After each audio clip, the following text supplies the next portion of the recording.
अयोध्या में आम आदमी पार्टी के सांसद संजय सिंह ने बड़ा बयान देते हुए कहा कि 27 जुलाई को यूपी सरकार द्वारा बंद किए जा रहे सरकारी स्कूलों के विरोध में शंख बजाओ थाली बजाओ अभियान चलाया जाएगा। संजय सिंह ने आरोप लगाया है कि योगी सरकार शिक्षा बंद कर शराब बेच रही है। अब तक 5000 स्कूल बंद किए जा चुके हैं और 27,000 और बंद करने की तैयारी है।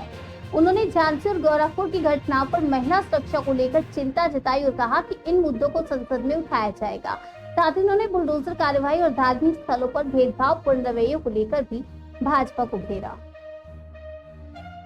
देखिए, 27 जुलाई को डपोर शंखों को जगाओ, शंख बजाओ अभियान पूरे प्रदेश में आम आदमी पार्टी उन सरकारी स्कूलों के सामने चलाएगी जहां के स्कूल बंद करने का आदेश बीजेपी सरकार ने योगी आदित्यनाथ जी ने दिया है।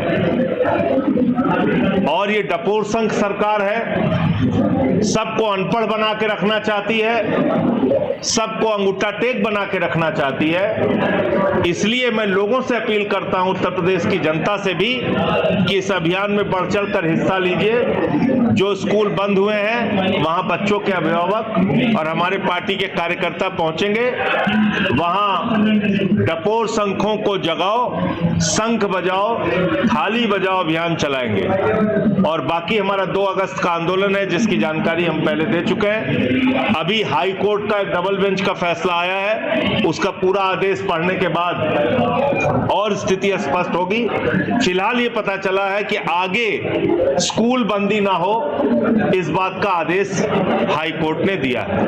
व्यवस्था बद से बदतर है और अभी जो मामला सामने आया है, 2 प्रकरण है। एक तो महिला कांस्टेबल का दरोगा ही रेप कर रहा है, फिर गैंग रेप कर रहा है, तो महिला कांस्टेबल सुरक्षित नहीं है। और दूसरा, ट्रेनिंग सेंटर जो मुख्यमंत्री जी के गृह जनपद में है, गोरखपुर में, वहां महिला पुलिसकर्मी जो ट्रेनिंग के लिए गई हैं, उनकी कंप्लेन तो बहुत ही गंभीर है। कह रही है बाथरूम में कैमरा लगा हुआ है, उनकी तो इज्जत के साथ खिलवाड़ हो रहा है। रोते बिलखते जो उनका वीडियो सामने आया है, उस पर सरकार को संज्ञान लेना चाहिए और जो लोग इसके लिए दोषी हैं उनके खिलाफ कार्रवाई की। का भी मामला सामने आया, गोरखपुर का भी मामला सामने आया, तो ये इसके निश्चित रूप से उठाएंगे।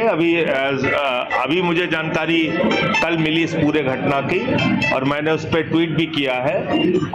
मंडे को जब सदन शुरू होगा तो इस मामले को संसद के भी अंदर उठाएंगे हम। और ये निश्चित रूप से बहुत ही गंभीर मामला है। जब महिला पुलिस उत्तर प्रदेश में सुरक्षित नहीं है तो आम महिलाओं का और बेटी बचाओ के नारे का क्या होगा। झगड़ा कराने के लिए था। हमारा कॉन्सेप्ट है बच्चों का स्कूल खुलवाने के लिए।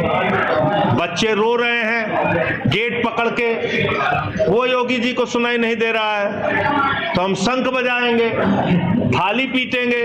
हो सकता है मोदी जी को सुनाई पड़े, क्योंकि देखिए मोदी जी का तरीका क्या है, वो कहते हैं कोरोना से ठीक होना है, दवा मत करो, ताली बजाओ थाली बजाओ।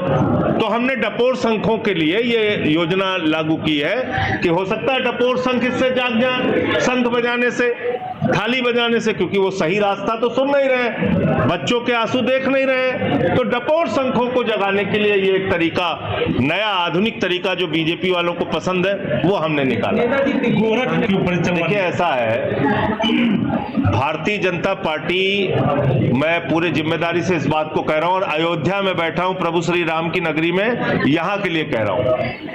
उठा के रिकॉर्ड देख लीजिए, 80% हिंदुओं के घर तोड़े गए हैं, उनकी दुकानें, उनके मकान तोड़े गए हैं। 100 साल पुराना जो उनका घर था उसको तोड़ दिया गया है, कई पुराने मंदिर तोड़ दिए गए हैं इसी अयोध्या में।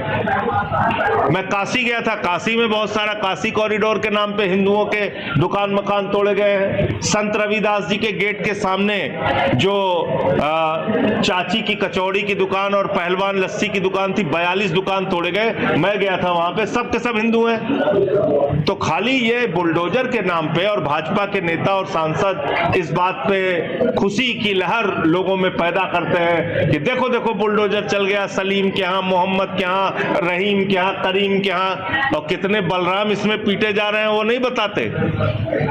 कितने अग्रहरी, कितने गुप्ता, कितने यादव, कितने तिवारी शहीद हो रहे हैं ये नहीं बताते है चुनाव का। और प्रधानमंत्री जी और भारतीय जनता पार्टी ने चुनाव आयोग के साथ मिलकर बिहार के चुनाव के जीत का प्रमाण पत्र चुनाव से पहले ही हासिल कर लिया है, इसलिए अब बिहार में चुनाव का कोई मतलब नहीं है। चुनाव का 52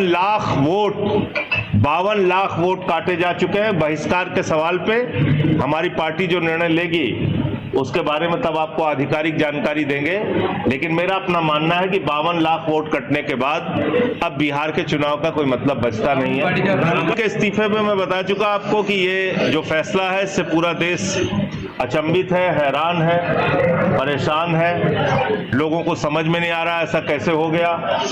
तो इसलिए प्रधानमंत्री जी को स्थिति स्पष्ट करनी चाहिए।